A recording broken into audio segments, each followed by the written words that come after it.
ఉన్న దోస్తుల కలల బడ్జెట్ ఇది. పేద ప్రజలను పట్టించుకోవడానికి నువ్వు సిద్ధంగా లేవు. అందుకే నువ్వు సిగ్గుపడాలి అని చెప్తున్నాం. సిగ్గుతో తల దించుకోవాలి అని చెప్తున్నాం. నువ్వు నిజంగా పేదల కలల బడ్జెట్ పెట్టాలంటే పెట్టడానికి అవకాశం ఉంది. నువ్వు రద్దు చేసిన సంపద పన్నును పునరుద్ధరించు. నువ్వు తగ్గించినటువంటి కార్పొరేట్ పన్నును పునరుద్ధరించు. పికెట్టి లాంటి ఆర్థికవేత్త చెప్తున్నాడు. బాగా అభివృద్ధి చెందిన America, France, Italy, Germany, Japan లాంటి దేశాలు చెప్తున్నాయి. ఇక్కడ కూడా నువ్వు వారసత్వ పన్ను పెట్టు. 33% వారసత్వ పన్ను వీళ్ల మీద పెడితే భారతదేశ ప్రభుత్వానికి కావలసినంత సంపద వస్తుంది. 50 లక్షల కోట్ల రూపాయలుగా ఉన్న మన బడ్జెట్ సైజు 1 కోట్ల రూపాయల బడ్జెట్ సైజు అవుతుంది. రెట్టింపు అవుతుంది మన బడ్జెట్ సైజు. అప్పుడు నువ్వు విద్యకు కేటాయించవచ్చు, వైద్యానికి కేటాయించవచ్చు, దళితులు, గిరిజనులు, వెనుకబడిన తరగతులు, మైనారిటీలు, మహిళలకు కేటాయించవచ్చు, వృత్తిదారులకు కేటాయించవచ్చు, నిరుద్యోగ సమస్యను పరిష్కరించవచ్చు, రైతాంగానికి రాయితీలు ఇవ్వచ్చు, ఉపాధి అవకాశాలు పెంచేటువంటి తయారీ రంగం అభివృద్ధి కోసం నువ్వు ఎన్ని రాయితీలైనా ఇవ్వచ్చు. ఇప్పటి ముప్పడిగా కావలసిన నిధులు నీ దగ్గర ఉంటాయి. నీ చెవులు పిండడానికే, నీ జుట్టు బట్టి నేల నాకించడానికే ఇన్ని సంఘాలు ఐక్య పోరాటానికి సిద్ధపడ్డాయని చెప్పేసి నేను మీకు హెచ్చరిక చేస్తా ఉన్నా. మోడీ, ఇన్ని ప్రజా సంఘాలు ఈ రోజు తెలంగాణలో ఐక్యమైనయేనంటే, ఇంత పెద్ద ఎత్తున మహాధర్నా నిర్వహిస్తున్నాయేనంటే నీ సంగతి చూడడం కోసమే అని చెప్పేసి నేను చెప్పదలుచుకున్నా. ఇళ్ళలకగానే పండగ కాలేదు మోడీ. రానున్నది పోరాట కాలం. గుర్తు పెట్టుకో. నీ పక్కనున్న దేశం బంగ్లాదేశ్ లో ఈ పద్ధతులే అనుసరిస్తా ఉంటే ప్రజలు తిరగబడి దేశ ప్రధానమంత్రిని తరిమి కొడితే నువ్వే షెల్టర్ ఇచ్చినావు. భారతదేశంలో నువ్వే షెల్టర్ ఇచ్చినావు. నాకు తెలుసు. నీకు 6th సెన్స్ మీద నమ్మకం ఉన్నది. మాకు లేదు. కానీ నీ నమ్మకం ప్రకారం నీ 6th సెన్స్ నీకేదో చెబుతున్నట్టున్నది. ఇప్పుడు బంగ్లాదేశ్ ప్రధానమంత్రికి అయింది, రేపు భారతదేశ ప్రధానమంత్రికి అదే గతి పడుతుంది అని నీ 6th సెన్స్ నీకేదో చెబుతున్నట్టుగా కనబడతా ఉంది. అందుకేనేమో చాలా మందికి తెలియదు. ఇక్కడ నువ్వు 467 కోట్లు పెట్టి కట్టినటువంటి అధికారిక నివాసంలో అండర్ గ్రౌండ్ లో నువ్వు ఒక సొరంగ మార్గం నిర్మించుకున్నావు. ఆ విషయం ఇక్కడ ఉన్న ప్రజానీకానికి తెలవదు. ఎంతో కాలం దాచిపెట్టలేవు. ఆ సొరంగ మార్గం పారిపోవడం కోసమే పెట్టుకున్నావా? బంగ్లాదేశ్ ప్రధానమంత్రికి నువ్వు షెల్టర్ ఇచ్చావు. నీకు షెల్టర్ ఇవ్వడానికి అక్కడ ట్రంప్ సిద్ధంగా ఉన్నాడేమో. బహుశా ట్రంప్ తో అలాంటి ఒప్పందానికి నువ్వు వచ్చి ఉన్నావేమో. అందుకోసమే పారిపోవడానికి సొరంగ మార్గం కూడా ఏర్పాటు చేసుకున్నాము. కాచుకో మోడీ. ప్రజానీకం ఈ రోజు తెలంగాణలో గర్జిస్తున్నారు. అన్ని ప్రజా సంఘాలు, తెలంగాణ ప్రజా సంఘాల పోరాట వేదిక ఆధ్వర్యంలో మోడీ ప్రభుత్వం మీద యుద్ధం ప్రకటిస్తున్నాం. ఇది దేశవ్యాపిత యుద్ధంగా మారుతుంది. నువ్వు నీ సొరంగ మార్గం నుంచి పారిపోకముందే అవతలి గట్టున ఉండి ప్రజానీకం నీ గల్లా పట్టుకుంటారు. పారిపోయే అవకాశం కూడా నీకు ఇవ్వరు. ఈ ప్రజల ముందే నిన్ను ముద్దాయిగా నిలబెడతారు. కాచుకోమని చెప్పేసి చెప్తున్నా. లేదు, ఆ దుస్థితి నీకు రాకుండా ఉండాలంటే ఈ బడ్జెట్ చర్చ అయిపోయే లోపు బడ్జెట్ ను సవరించి ప్రజల సమస్యలను పరిష్కరించే విధంగా నువ్వు బడ్జెట్ రూపొందించాలని డిమాండ్ చేస్తున్నావు. చూస్తాం ఏం చేస్తావో. అలాంటి మార్పుల కోసం నువ్వు సిద్ధపడతావా? సొరంగ మార్గం నుంచి పారిపోతూ దొరికిపోతావా? తేల్చుకోవాలని చెప్పేసి నీకు హెచ్చరిక చేస్తూ నాకు ఈ అవకాశం ఇచ్చిన మీ అందరికీ ధన్యవాదాలు తెలియజేస్తున్నాను. ఇప్పుడు వ్యవసాయ కార్మిక సంఘం రాష్ట్ర ఉపాధ్యక్షులు తమ్మినేని వీరభద్రం గారిని మాట్లాడవలసిందిగా కోరుతున్నాను. వేలాదిగా హాజరైనటువంటి ప్రజలు, ప్రజా సంఘాల సభ్యులు, కార్యకర్తలు, కామ్రేడ్స్ అందరికీ నమస్కారం. ఈ రోజున ఈ ప్రజా సంఘాల ఐక్య వేదిక ఎందుకోసం ఈ ధర్నా నిర్వహిస్తుందనేది మన వేదిక కన్వీనర్ కామ్రేడ్ వీరయ్య గారు చాలా వివరంగా మీకు చెప్పున్నారు. ఇటీవల కేంద్ర ప్రభుత్వం బడ్జెట్ ప్రవేశపెట్టింది. ఈ బడ్జెట్ ప్రజలకు వ్యతిరేకంగా ఉంది, ప్రజలకు ద్రోహం చేసేదిగా ఉంది. ముఖ్యంగా పేద ప్రజలకు, బలహీన వర్గాలు, కష్టజీవులు వీళ్ళెవరిని పట్టించుకునే విధంగా ఈ బడ్జెట్ ఉంది. మరొక పక్క బడా పెట్టుబడిదారులు, కోటీశ్వరులు, కార్పొరేట్ శక్తులకు ఊతమిచ్చేదిగా, వాళ్ళకు సౌకర్యాలు పెంచేదిగా, వాళ్ళ పన్నులు తగ్గించేదిగా, ప్రజల కష్టార్జితాన్ని మరింత దోచుకునే విధంగా వాళ్ళకి అవకాశం కల్పించే విధంగా ఈ బడ్జెట్ ఉన్నది. అందుకోసమే ఈ బడ్జెట్ కు వ్యతిరేకంగా దేశవ్యాప్తంగా నిరసన కార్యక్రమాలు జరుగుతున్నాయి. అందులో భాగంగా తెలంగాణ రాష్ట్రంలో ఉన్న ప్రజా సంఘాలన్నీ కూడా ఈ నిరసన కార్యక్రమాల్లో పెద్ద ఎత్తున పాల్గొనాలనే ఆలోచనతో ఈ ధర్నా కార్యక్రమం నిర్వహించడం జరుగుతోంది. ఆడవాళ్లు, పిల్లలనే విచక్షణ కూడా లేకుండా వందల మందిని నిర్బంధాలు పాలు చేయడానికి వ్యతిరేకంగా ఎంత వీరోచితంగా పోరాటాలు సాగించిందో మీ అందరికి తెలుసు. అందుకే ఇప్పటి వరకు కాకి మోకలు ఎన్ని కేసులు పెట్టినా, నిర్బంధాలు ఎన్ని వచ్చినా సరే కొన్ని వేల గుడిసెల్లో ఇప్పటికీ పేదల నివాసం ఉంటున్నారు. ఒక్క గుడిసె కూడా తొలగించే అవకాశం లేకుండా పోరాటాలు జరుగుతున్నాయి. అంతేకాదు ఈ వేదిక నుంచి హెచ్చరిక చేస్తున్నాం, ఆ గుడిసెల్లో ఇప్పటి వరకు పోరాడుతున్నటువంటి వాళ్ళది హన్మకొండ కావచ్చు, వరంగల్ కావచ్చు, జగిత్యాల కావచ్చు, ఇంకా అనేక జిల్లాల్లో 20 జిల్లాల్లో సాగుతున్న ఈ పోరాటంలో ఉన్న కార్మికులందరికీ అనేక మంది ఇక్కడ హాజరై ఉండొచ్చు. వాళ్ళందరికీ ఈ వేదిక ఒక విజ్ఞప్తి చేస్తున్నది, ఒక హామీ ఇస్తున్నది, ఒక్క గుడిసె కూడా ఖాళీ చేసే సమస్య లేదు పట్టాలు వచ్చేదాకా. అట్లాగే కొత్త ఇల్లు నిర్మించేదాకా, డబుల్ బెడ్రూమ్ వచ్చేదాకా, లేకు వీళ్ళన్న ఇందిరమ్మ ఇల్లు, రాజీవ్ ఇల్లు వచ్చేదాకా వదిలే సమస్య లేదు. అది గత కేసీఆర్ ప్రభుత్వం చేసిన వాగ్దానాలను అమలు జరపకుండా ప్రజలకు పంగనాలు పెట్టినందువల్లనే వాళ్ళని ఇంట్లో కూర్చోబెట్టారు ప్రజలు. వాళ్ళు ఇంట్లో కూర్చోబెట్టారు కదా, నన్ను గద్దెక్కించారు కదా అని చెప్పి రేవంత్ రెడ్డి గారు సంతోషపడితే సంబరం కాదు. చేసిన వాగ్దానాలు, ఎన్నికల్లో అధికారం కోసం, అధికారంలో రావడం కోసం చెప్పిన ప్రతి మాట అమలు జరిపి తీరాలి. అట్లా అమలు జరిపేదానికి రేపు వచ్చే బడ్జెట్, ఇప్పుడు కేంద్రం వాళ్ళు బడ్జెట్ ప్రవేశపెట్టారు, దాని రుచి మనకు దొరికింది. ఇంకా రాష్ట్ర ప్రభుత్వం వాళ్ళు ఇంకా పెట్టలేదు, రేపు పెట్టబోతున్నారు ఇంకొక 15 రోజుల్లో, 20 రోజుల్లో. అందుకే ముందే రేవంత్ రెడ్డి గారికి చెప్పడం కూడా ఈ సదస్సు యొక్క ఉద్దేశం. పెట్టిన మోడీ గారికి పెట్టిన బడ్జెట్ ఎంత మొదనష్టంగా ఉందో చెప్పాలి, దాన్ని మార్చుకోమని చెప్పాలి. పార్లమెంట్ లో చివరి బడ్జెట్ ఆమోదం పొందే నాటికి తగిన సవరణలు చేయాలనేది ఈ సదస్సు డిమాండ్ చేయాలి. దాంతో పాటు మన ముఖ్యమంత్రి రేవంత్ రెడ్డి గారికి డిమాండ్ చేయాలి, నువ్వు పెట్టబోయే బడ్జెట్ లో ఈ ప్రజలకు సంబంధించి ఏమేమి వాగ్దానాలు చేశావో ఇక్కడ ఉన్న నాయకులందరూ చెప్తారు. ఒక్కొక్క రంగం గురించి, వ్యవసాయ కార్మికులకు ఏం చెప్పాడు, రైతులకు ఏం చెప్పాడు, లేదా వృత్తిదారులకు ఏం చెప్పాడు, దళితులకు, గిరిజనులకు ఏం చెప్పాడు, మహిళలకు ఏం చెప్పాడు, విద్యార్థులు, యువకులకు ఏం చెప్పారు. రకరకాల డిక్లరేషన్లు ఇచ్చారు రాష్ట్రంలో. ఈ డిక్లరేషన్లు అమలు జరగాలంటే మాటలతో అమలు జరగవు, మైకుల్లో ఉపన్యాసాలతో అమలు జరగవు. రేపు బడ్జెట్ లో డబ్బులు కేటాయించాలి, ఆ కేటాయించిన డబ్బులు ఖర్చు పెట్టాలి. నువ్వు ఆ కేటాయింపులు జరపండి అని చెప్పడానికి ఎంతెంత కేటాయించాలో మన వాళ్ళంతా లెక్కలు తయారు చేశారు ఒక్కో రంగం నుంచి. అవన్నీ మీకు చెప్తారు. ఇవన్నీ మీకు చెప్పడం, మీకు అర్థం కావడం కోసం మాత్రమే కాదు. ఇక్కడ అన్ని జిల్లాల నుంచి హాజరయ్యారు. దాదాపు ఇటీవల కాలంలో ఎల్లనాడు జరగనంత పెద్ద ఎత్తున ధర్నా జరుగుతోంది. ఇది చాలా సంతోషం. కానీ ఈ ధర్నా చాలా గొప్పగా జరిపారు ప్రజా సంఘాల వాళ్ళని సంతోషించడానికి కాదు. ఇక్కడ మనమందరం పోగైంది, ఇక్కడ జరిగే ప్రతి మాట, ప్రతి తీర్మానాన్ని, ప్రతి విషయాన్ని మళ్ళీ గ్రామాల్లోకి వెళ్లి చెప్పాలి, పట్టణాల్లో చెప్పాలి, జిల్లాల్లో, మండలాల్లో, డివిజన్లలో సభలు నిర్వహించాలి. మొత్తం ప్రజల్లోకి విస్తృతంగా ఈ భావజాలాన్ని తీసుకుపోవాలి. ప్రజల యొక్క ఆలోచన ఒక భౌతిక శక్తిగా తయారు చేయాలి. ఈ బడ్జెట్ లో తప్పుడు విధానాలు అమలు జరిపి ఎవడైనా సరే బొడ్లో చేసి నెలేసి వాటిని మార్చుకునే విధంగా మనం పోరాటాలు చేసే విధంగా ఈ రకమైనటువంటి ఉద్యమం నడవాలి. ఇది కేవలం ఈ ప్రజా సంఘాలు, ఇప్పుడు ఒక 20-25 సంఘాలతో మన ఐక్యవేదిక నడుస్తోంది 2 సంవత్సరాలుగా. కొన్ని సమస్యలకే పరిమితం అవుతున్నాం, కొన్ని సంఘాలకే పరిమితం అవుతున్నాం. ఇది కూడా సమీక్ష చేశాం. అందుకే రాబోయే కాలంలో ఈ కొన్ని సమస్యలకి, అంటే ఇళ్ల స్థలాలు, భూముల వరకే కాదు, ఇంకా రకరకాల ప్రజా సమస్యలు, ఏ కష్టం కన్నీళ్లు ప్రజలకు వచ్చినా సరే స్పందించే విధంగా దీన్ని విస్తృతపరచాలి ప్రజా సంఘాల ఐక్యవేదికను.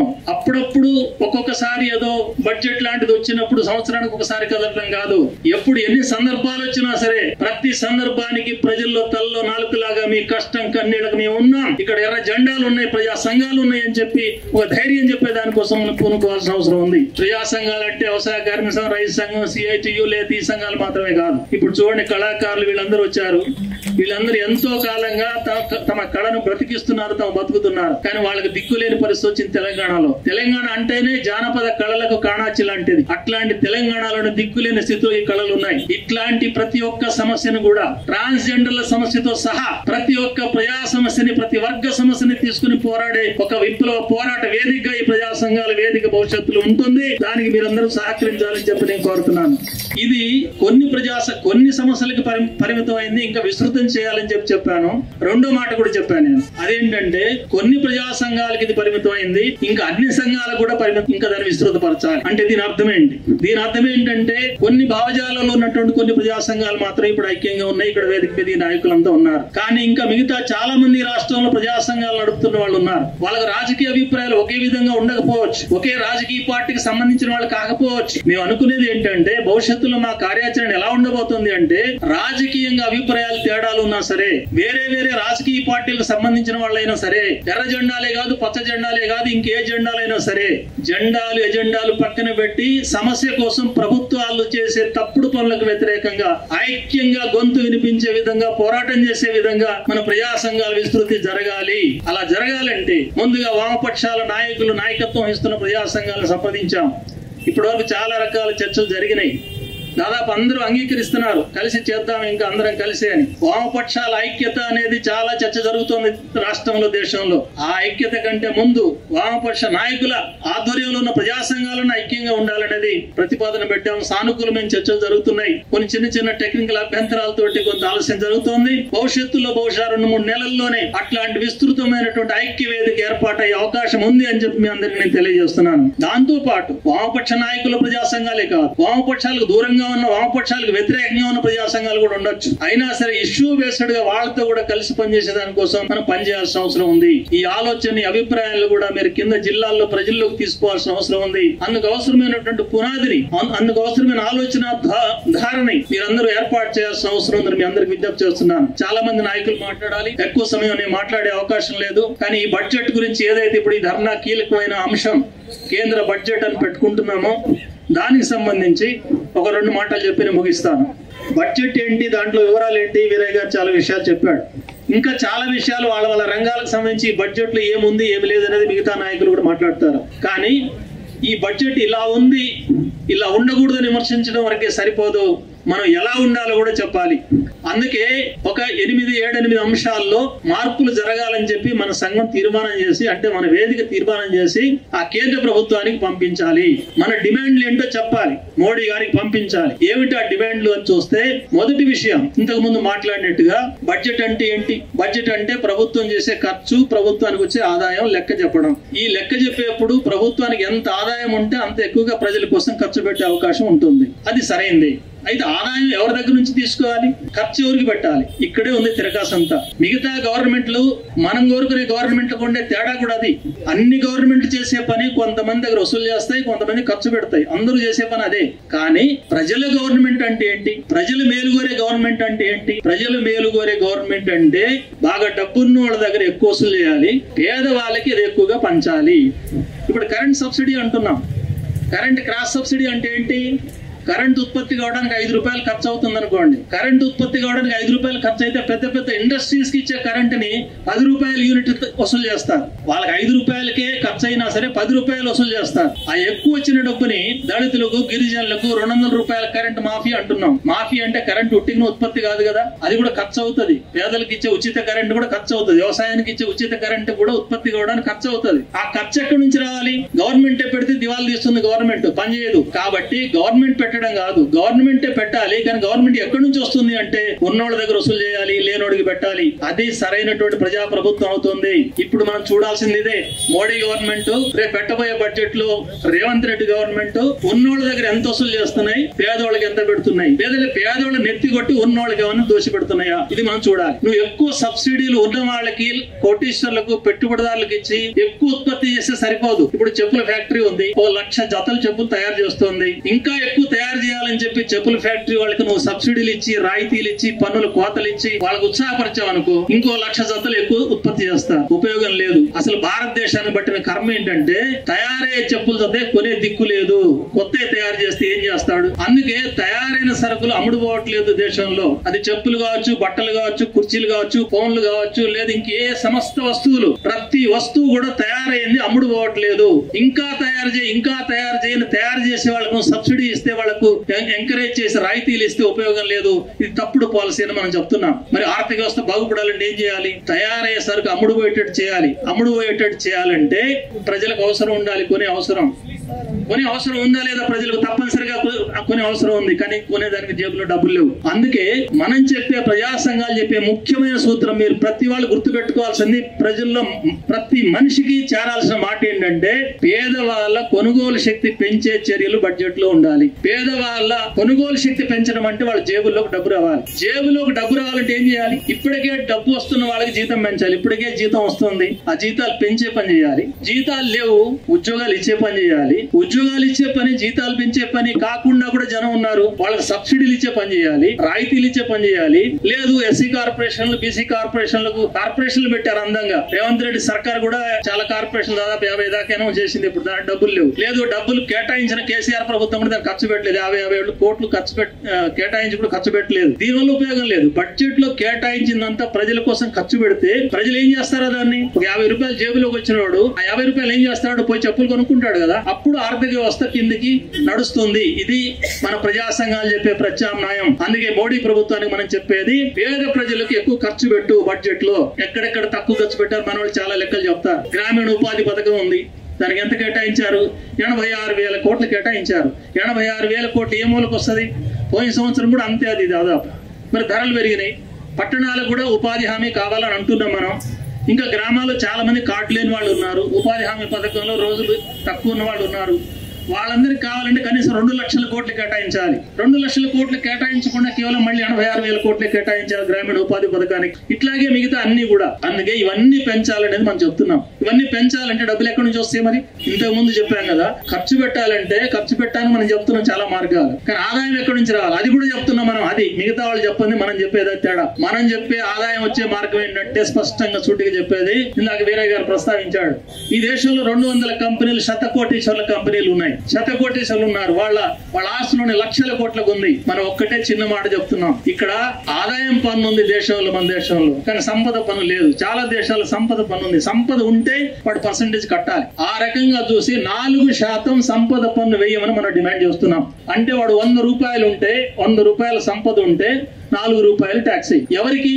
సంపద ఉన్న ప్రతివాడు కాదు. ఈ మాట చెప్పగానే మీ ఊళ్ళో పోయి రైతు ఇంటికి పోయి ఒక గట్టిగా బిల్డింగ్ ఉన్నవాడు చూసి సంపద పన్ను ఏమని చెప్తున్నారు మన వాళ్ళు అని అంటే వాడు మనం వ్యతిరేకిస్తుంటాడు, నా ఇంటి మీద పన్ను వేస్తారేమో అని. 200 మందికి మనం చెప్పేది, 200 మందికి ఒక్కొక్కడికి 100 కోట్ల ఆస్తులు ఉన్నాడు, లక్షల కోట్ల ఆస్తులు ఉన్నాడు. ఈ 200 మందికి 4% చొప్పున పన్ను వేస్తే 100 లక్షల కోట్లు వస్తాయి. 100 లక్షల కోట్లు వస్తాయి గవర్నమెంట్ కి. ఎంత పనైనా చేయొచ్చు, ఎన్ని సబ్సిడీలైనా ఇవ్వచ్చు, ఎన్ని ఇళ్ళైనా కట్టొచ్చు, ఎన్ని వైద్యశాలైనా కట్టొచ్చు, ఎంతమంది పేదవాళ్ళకైనా ఉద్యోగాలు ఇవ్వచ్చు, కొత్త ఫ్యాక్టరీలు పెట్టచ్చు. ఇది మనం చెప్పేటువంటి పరిష్కారం. ఈ పరిష్కారం ఎంతగా ప్రజల్లోకి ఎక్కించగలిగితే, ఎంతగా ఉద్యమం ఉధృతంగా చేయగలిగితే అప్పుడు అంతగా ఫలితం వచ్చే అవకాశం ఉంటుంది. దీంతో పాటు రెండో విషయం, రైతాంగానికి, గ్రామీణ ప్రాంతాల్లో రైతాంగం దుస్థితిని తొలగించకుండా ఈ దేశం బాగుపడటం అసాధ్యం, అసంభవం. మనకు తెలుసు, సంవత్సరం పాటు ఢిల్లీ కేంద్రంగా రైతులు ఎంత పెద్ద పోరాటం చేశారు. మొండోడు అనుకున్న మోడీ కూడా మెడలు వంచి ఆ 3 వ్యవసాయ చట్టాలు రద్దు చేయించుకున్న చరిత్ర మన ప్రజా సంఘాలకు, రైతు సంఘానికి ఉంది. అది మనం గుర్తుపెట్టుకోవాలి. అయితే ఆ సందర్భంగా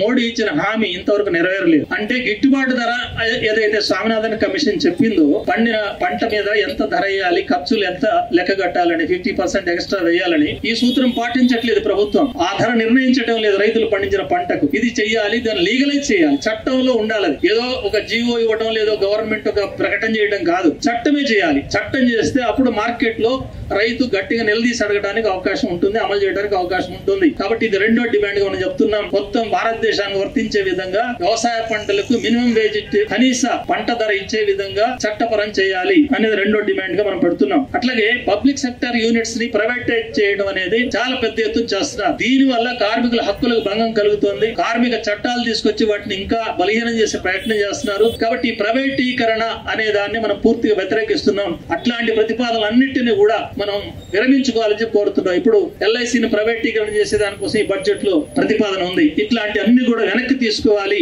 ఫైనల్ బడ్జెట్ ఆమోదించే లోపుగా అనేది మనం డిమాండ్ చేస్తున్నాం. దాంతో పాటు ఇందాకే చెప్పినట్టుగా 86,000 కోట్ల రూపాయలు కేటాయించినటువంటి ఉపాధి హామీ పథకానికి కనీసం 2 లక్షల కోట్లు కేటాయించాలి, దానికి రెట్టింపు చేయాలి అని చెప్పి మనం అడుగుతున్నాం. ఇది ఒక ముఖ్యమైన డిమాండ్. దాంతో పాటు గ్రామాల్లో ఉన్నటువంటి చౌక ధరల దుకాణాలు పేరుకు మాత్రం నడుస్తున్నాయి. దాంట్లో బియ్యం మాత్రం అక్కడక్కడ ఇస్తున్నారు, కొన్ని చోట్ల అక్రమాలు జరుగుతున్నాయి. కొత్తగా రేషన్ కార్డు ఇవ్వట్లేదు. కాబట్టి ప్రజలందరికీ కనీస ఫుడ్ గ్యారంటీ, తిండి గ్యారంటీ ఉండాలంటే, ఆ రేషన్ అందరికీ అందేట్టుగా ఉండాలంటే ప్రతి ఒక్కళ్ళకు కార్డు రావాలి, అర్హులైన వాళ్ళందరికీ. దాంతో పాటు ఉప్పు పప్పుతో సహా 14-16 రకాల వస్తువులు కేరళలో ఇచ్చినట్టుగా అన్ని రకాల వస్తువులు ఇవ్వాలి, ఒక బియ్యం మాత్రమే ఇస్తే సరిపోదు. ఈ రకమైన డిమాండ్ చేయాలి మనం. అది జరగాలంటే ఆ స్కీమ్ కి అవసరమైన బడ్జెట్ ని విపరీతంగా పెంచాలి. పెంచట్లేదు ఈ గవర్నమెంట్, కాబట్టి దానికి పెంచాలి. దీంతో పాటు ఎస్సీలు, ఎస్టీలు వాళ్ళ సంక్షేమం కోసం కోసం ఏదైతే చర్యలు తీసుకుంటున్నారో అరకొరగా ఉంటున్నాయి. వాటి బడ్జెట్ కూడా తగ్గిస్తున్నారు. పైకి కేటాయించినప్పటికీ ఖర్చు పెట్టట్లేదు. ఈ ధోరణులు మానుకొని ఎస్సీ ఎస్టీ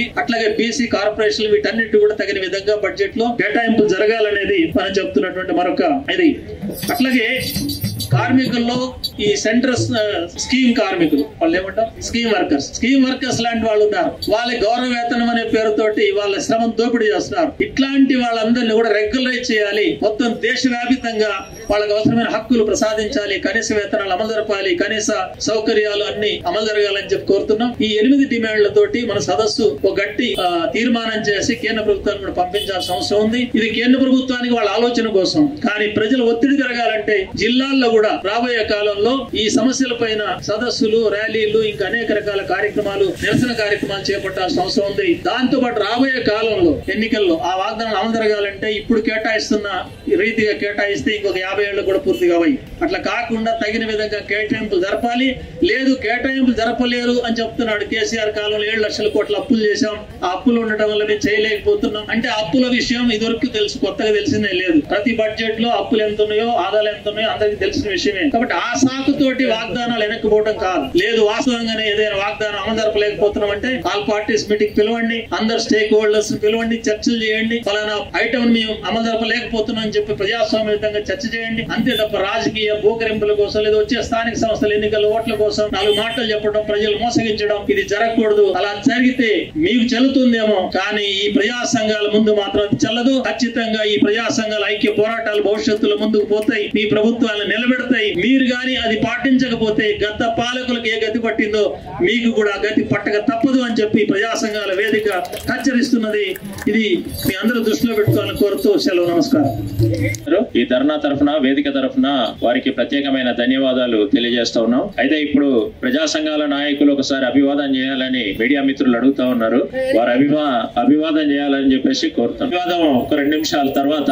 ఈ ధర్నా ప్రజా సంఘాల ఆధ్వర్యంలో జరుగుతూ ఉంది. ప్రజా సంఘాల పోరాట వేదిక. బడ్జెట్ అనేటువంటిది మనందరికీ తెలుసు. ఇది జమా ఖర్చుల పద్దు. సాధారణంగా అందరికి అర్థమయ్యే పద్ధతిలో చెప్పుకోవాలనుకుంటే ఆదాయాలు ఎక్కడి నుండి వస్తాయి, ఖర్చు ఎవరికి చేయాలి, ఈ రోజు మన లేదంటే రోజువారీగా నిత్యావసర సరుకులు అనేక రకాలైనటువంటి వస్తువులను వినియోగించేటువంటి ప్రజల మీద పరోక్ష పన్నుల రూపంలో ఆదాయాలు రాబట్టాలా, ఈ రెండింటిని మనం పరిశీలిస్తే లక్షల కోట్ల రూపాయల లాభాలు ఆర్జిస్తున్నటువంటి సంపన్నుల మీద, కార్పొరేటు కంపెనీల మీద, స్వదేశీ బహుళజాతి కంపెనీల మీద ఈ కేంద్ర ప్రభుత్వము ఎలాంటి పన్నులు కూడా వేయడానికి, కొత్త పన్నులు వేయడానికి, కొత్తగా ఆదాయం రాబట్టడానికి సిద్ధంగా లేదు. అంటే జీడిపి పెరగదు అనేటువంటి విషయాన్ని ఈ సందర్భంగా మనం అర్థం చేసుకోవాలి. మరి అలాంటి శ్రామికులకు, శ్రమ చేసే వాళ్లకు ఈ బడ్జెట్ లో స్థానం ఏమిటి అని చెప్పేసేది ఒక్కసారి మనం ఆలోచన చేయాలి. ఇవాళ 26,000 రూపాయల కనీస వేతనం, అది కూడా అన్ని ట్రేడ్ యూనియన్లు అడుగుతున్నాయి కాబట్టి సరిపోతుందని కాదు, దాని ఊసే లేదు. ఇవాళ గ్రామీణ ఉపాధి హామీ పథకంలో పనిచేస్తున్నటువంటి కార్మికులకు వేతనం పెంచాలి అనే డిమాండ్ ఉంది, దాని ఊసే లేదు. ఇవాళ నిరుద్యోగం, ఈ దేశంలో నిరుద్యోగ సమస్య విపరీతంగా పెరుగుతా ఉంది. ఎడ్యుకేటెడ్ అన్ఎంప్లాయ్మెంట్, 2 నిమిషాల మాట్లాడు. ఎడ్యుకేటెడ్ అన్ఎంప్లాయ్మెంట్ ఇవాళ 13% పెరుగుతా ఉంది. అసంఘటిత రంగంలో ఉపాధి పెరుగుతుందని చెప్తున్నారు, 3% మించి పెరిగిన పరిస్థితి లేదు. అంటే సంపద సృష్టించేటువంటి వర్గాల్ని పట్టించుకున్నటువంటి పరిస్థితి ఇవాళ ఉంది. అందుకని ఏదో సామెత చెప్తాం, వడ్డించేవాడు మనవాడైతే ఏ బంతిలో కూర్చున్నా పర్వాలేదు, రావాల్సినవన్నీ మనకు వడ్డింపు జరుగుతుంది అన్నట్టుగా ఇవాళ ఆదానీల అంబానీల ప్రభుత్వం కాబట్టి వాళ్ళ సేవలు ఈ ప్రభుత్వం ఉంది. అందుకే ఈ బడ్జెట్ ని మళ్ళీ పునరాలోచన చేయాలి. ఇప్పుడు కేటాయించిన ప్రతిపాదనలన్నింటినీ సమీక్ష చేయాలి. ఇవాళ శ్రామిక వర్గానికి మేలు జరిగేటువంటి పద్ధతుల్లో ఈ బడ్జెట్ ప్రతిపాదనలు తయారు చేయాలి. ముఖ్యంగా మధ్య తరగతి ఇవాళ 2 రకాల ఆదాయ పన్నులను కొనసాగిస్తూనే ఉన్నారు. మరి ఎందుకు సంపూర్ణంగా ఒకే రకమైన ఆదాయ పన్నులోకి తీసుకురాలేదు? ఈ 2 రకాల ఆదాయ పన్నులు లెక్కలు చేస్తా ఉంటే ఈ 12 లక్షలు అది మనకు పెద్ద ఉపయోగం కాదు అనేటువంటిది కూడా నిపుణులు చెప్తా ఉన్నారు. ఇవన్నీ రేపు పరిశీలన చేయాలి. అందుకని ఇవాళ కార్పొరేట్ల మీద పన్నులు వేయకుండా ఏ రకంగా ఈ దేశం ముందుకు పోతుంది అనేది కూడా ఆలోచించాలి. ప్రత్యామ్నాయం అంటే ఒకటే, కార్పొరేట్ల మీద పన్నులు వేయండి, ప్రజల్ని ఆదుకోండి, దేశాన్ని అభివృద్ధి చేయండి. ఈ నినాదం మీద భవిష్యత్తులో ఉద్యమం చేయాల్సినటువంటి అవసరం ఉందని చెప్పి తెలియజేస్తూ ఇప్పుడు మన ముందు నాయకులు అభివాదం చేస్తారు. ఆ తర్వాత కుల వివక్ష వ్యతిరేక పోరాట సంఘం రాష్ట్ర అధ్యక్షులు కామ్రేడ్ జాన్ వెస్లీ గారు ఈ ధర్నాను ఉద్దేశించి మాట్లాడుతారు.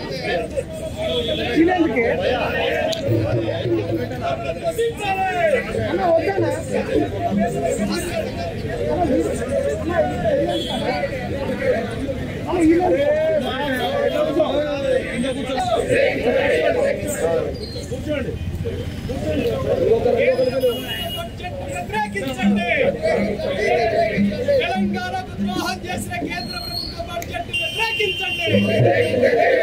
కార్పొరేట్ల కొమ్ము కాసే కేంద్ర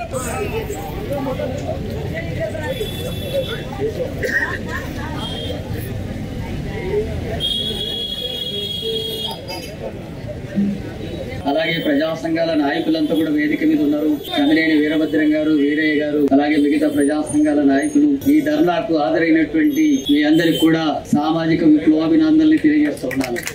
ఇప్పటికే మన వాళ్ళు చాలా విషయాలు మీకు చెప్పడం జరిగింది. ఇప్పుడు కేంద్రంలో ప్రవేశపెట్టినటువంటి బడ్జెట్ మొత్తం ప్రజానీకానికి ఎలా వ్యతిరేకంగా ఉందో, అలాగే మన రాష్ట్ర ప్రజానీకానికి ఎలాగ వ్యతిరేకంగా ఉందో ఆ విషయాలను నిరసిస్తూ కేంద్ర బడ్జెట్ ను వెంటనే సవరించుకోవాలని చెప్పి డిమాండ్ చేస్తూ ఈ ధర్నా కార్యక్రమాన్ని మనం నిర్వహిస్తున్న మహాధర్నా. అలాగే రాష్ట్ర ప్రభుత్వం త్వరలోనే రాష్ట్ర బడ్జెట్ ప్రవేశపెట్టబోతుంది.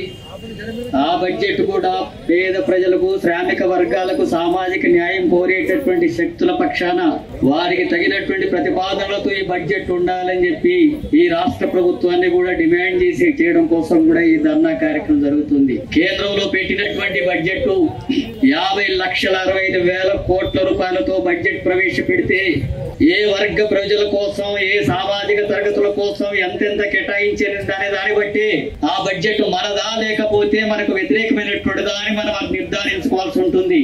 ఈ దేశంలో ఉండేటటువంటి సంపద అంతా కూడా కొద్ది మంది మాత్రమే పందికొక్కుల్లాగా మేస్తూ ఉంటే ఈ పేద ప్రజానీకాన్నంతా కూడా మోసం చేస్తుంటే చూస్తూ ఉండడం సాధ్యం కాదని హెచ్చరించడానికే ఈ ప్రజా సంఘాలు ఈ ధర్నా కార్యక్రమానికి కోరుకోవడం జరుగుతుంది.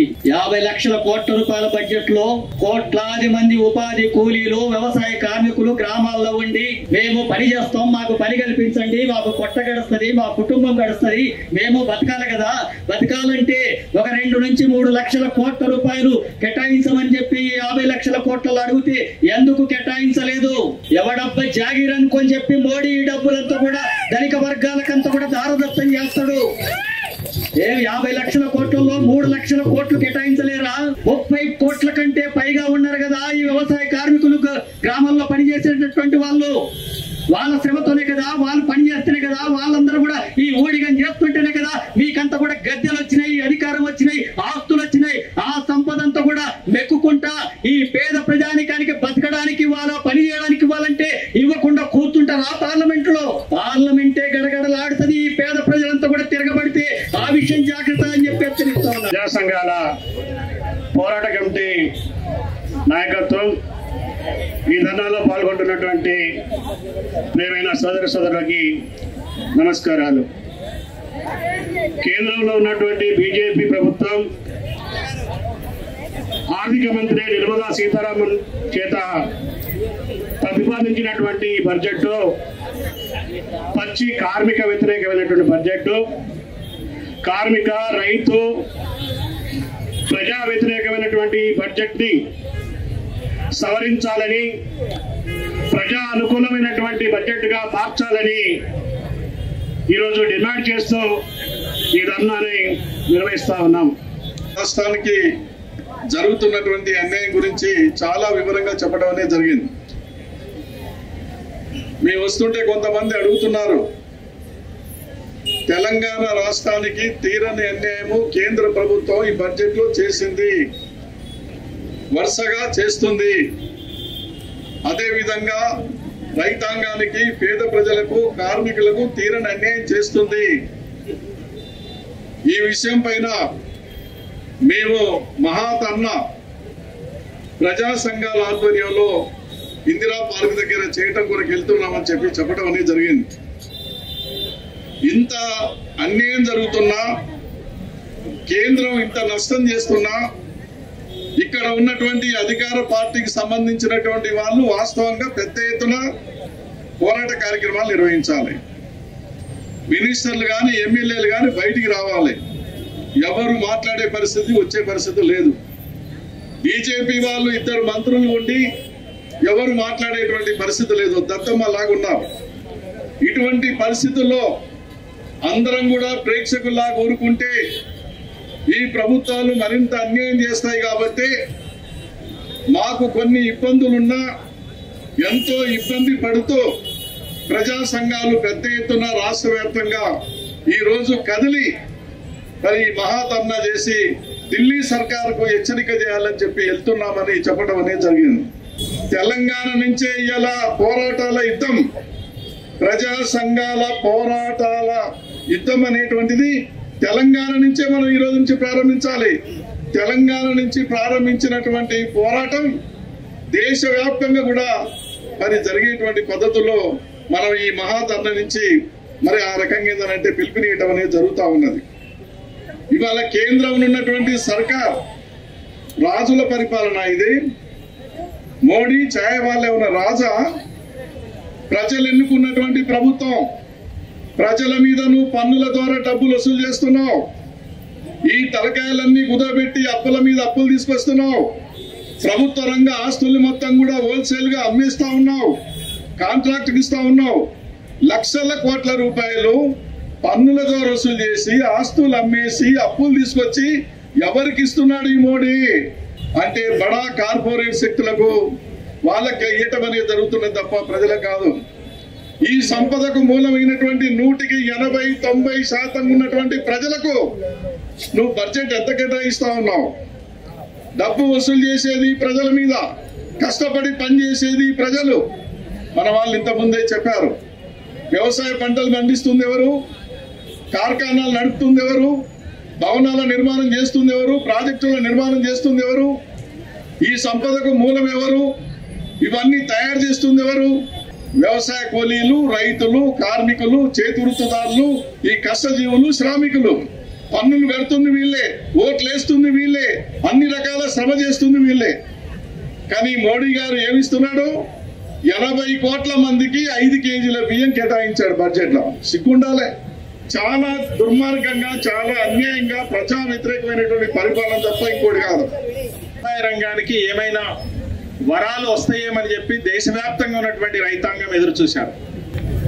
ఎందుకని అంటే మూడోసారి ఎన్నికలు జరిగేటప్పుడు 5 రాష్ట్రాలలో బీజేపీకి పార్లమెంట్ ఎన్నికల్లో ఘోరమైనటువంటి పరాభవం జరిగింది. ఈ గుణపాఠంతోనైనా వాళ్ళు తీసుకొచ్చినటువంటి 3 వ్యవసాయ చట్టాలు ఏవైతే ఉన్నాయో వాటిలో మార్పు, అదే రకంగా బడ్జెట్ లో ఏమైనా రైతాంగానికి ఉపయోగపడేటువంటి అంశాలు వస్తాయేమని చెప్పి భావించినాం. కానీ ఇంత ఘోరమైనటువంటి పరాభవం రైతాంగ ఉద్యమం జరిగిన చోట్ల అనుభవించిన వాళ్ళ విధానాల్లో మాత్రం మార్పు రాలేదు.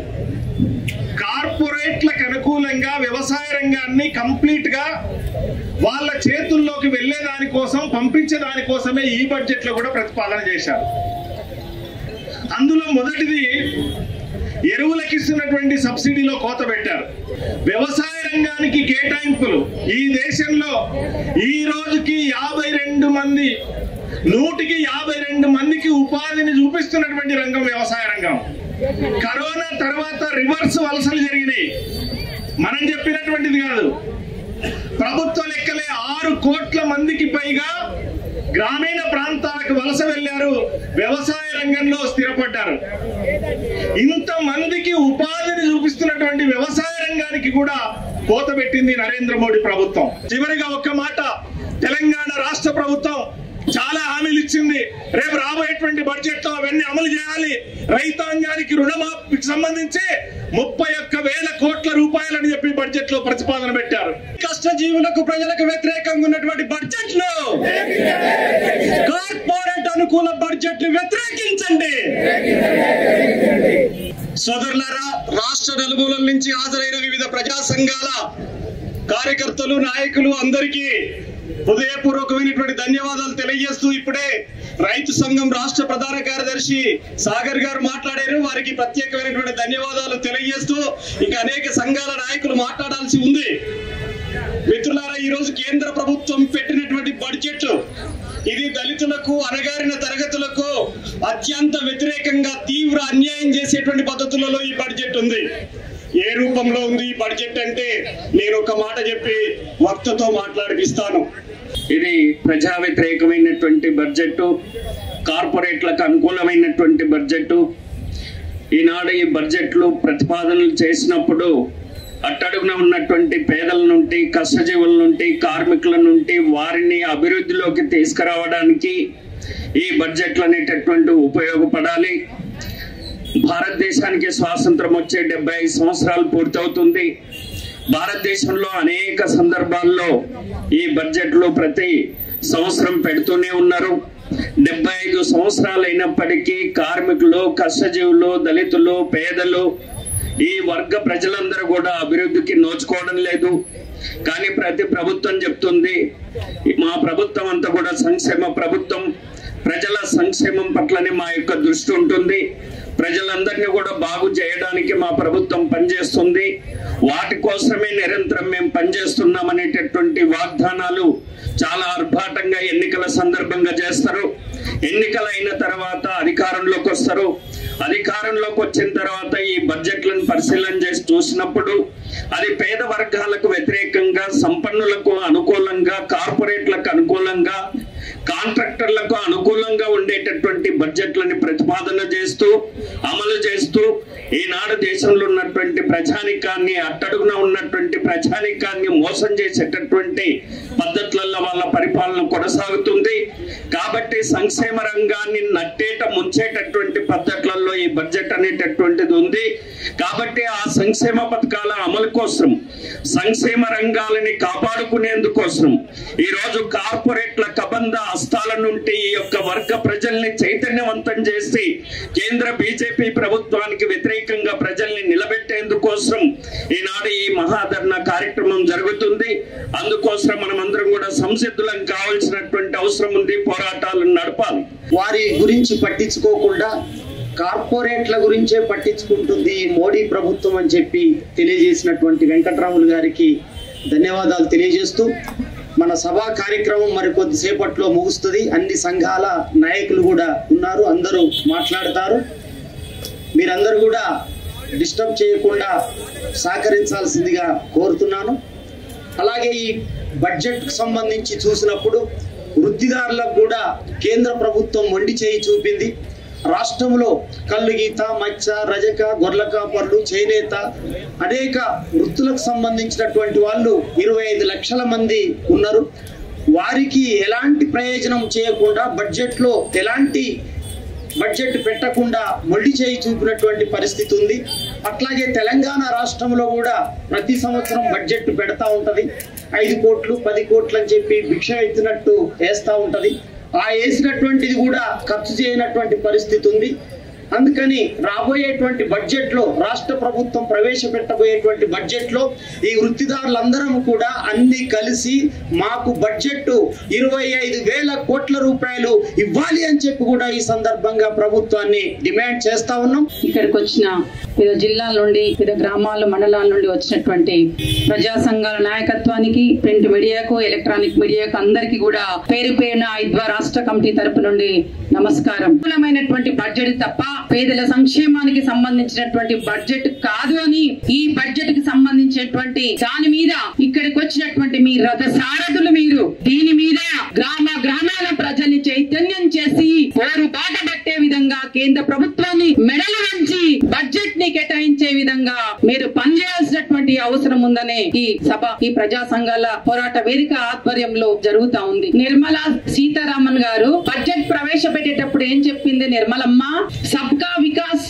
ఈ ప్రభుత్వము సబ్కా వికాస్ కోసం పనిచేస్తుంది అని చెప్పింది. మరి ఏ రంగంలో అభివృద్ధి అయిందమ్మా నిర్మలమ్మ అని అడుగుతా ఉన్నాం. వ్యవసాయ రంగం సంక్షేమంలో కూరుకుపోయింది. ఉపాధి హామీ పథకానికి 86,000 కోట్లు కేటాయిస్తే ఉపాధి హామీ పథకంలో ఎక్కువగా ఎవరు పనిచేస్తున్నారు?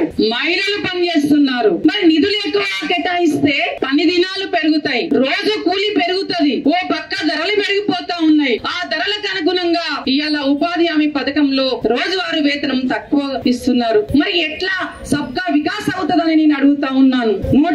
దేశంలో లక్షలాది మంది పిల్లలు చనిపోతున్నారని ప్రభుత్వ లెక్కలు చెప్తా ఉన్నారు. మరి ఎందుకు నిధులు కేటాయించావు? ఇది ఎంత అన్యాయం అని ప్రశ్నించాల్సినటువంటి